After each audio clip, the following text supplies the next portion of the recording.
சிவபுராணம் சிவபெருமான் பிறந்த கதை பகுதி 1.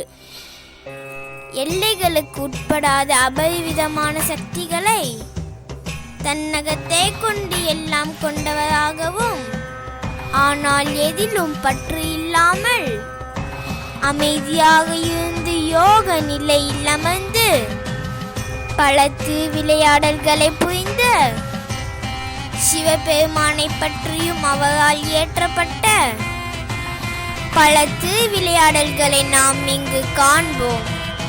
சிவபுராணம் என்பது சிவபெருமானின் தோற்றம், அவரின் சக்திகள் மற்றும் அவரால் இயற்றப்பட்ட திருவிளையாடல்களின் தொகுப்பாகும். புராணம் என்பது நம் முன்னோர்களால் எக்காலத்தில் வாழும் மானிட பிறவிகளுக்காக அளிக்கப்பட்ட ஒரு வரப்பிரசாதமாகும். புராணம் என்றால் தொன்மை என்று பொருள்.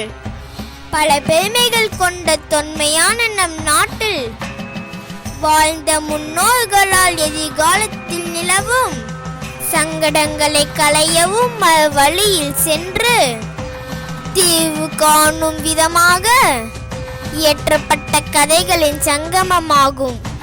விந்தைகளுடன் கூடிய பல நன்மை பயக்கும் கதைகளையும் ஞான மார்க்கத்தின் அவசியத்தையும் பல யுகங்களாக காலம் தவறாமல் அனைவரிடத்திலும் இனிமையாகவும் எளிதில் புரியும் வண்ணம் இறைவனை கொண்டு படைக்கப்பட்ட அரும் பெரும் ஞான பொக்கிஷம் இந்த புராணம்.